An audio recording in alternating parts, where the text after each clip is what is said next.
Oi, gente, hoje eu vou ensinar como se fazer um pratinho para a sua... O quê? Esperem aí um momento. Já vou! Para a sua boneca. Então, você vai precisar de tesoura e esmalte ou tinta. Ou canetinha. E um potinho de Danone para você recortar. Tá, eu vou recortar essa parte aqui, ó. Aqui e eu já volto, tá? Pronto, gente, eu já recortei. Ficou assim, ó. Já recortei. Ficou assim. E você pode pintar. Pintar com tinta acrílica, tinta guache, tanto faz. Eu cortei e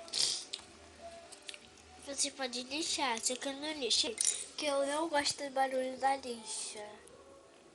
Então eu fui e não lixei, mas vocês podem lixar. E eu vou dar uma pintadinha aqui de esmalte. Sem sujar o chão, hoje eu arrumei o quarto, passei pano nele e já volto, gente. Pronto, pessoal, eu usei pintei de esmalte e esse daqui ficou meio prateado e esse daqui ficou meio branquelo. E é isso, pessoal. Agora eu vou mostrar eu tenho só 3 pratos, mas eu vou fazer mais quando eu tomar mais iogurte. Ai, esperei aí que eu vou mostrar. Vou pegar aqui. Vou pausar que vai demorar. Achei, pessoal. Ó, meu outro prato. Então, no total, são 3 pratinhos. Ó, esse daqui ficou feio, esse rosa. Ficou tão bonito, não.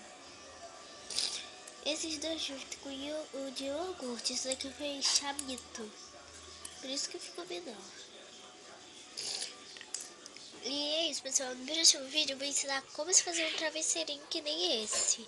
Tá? Beijos e bye bye!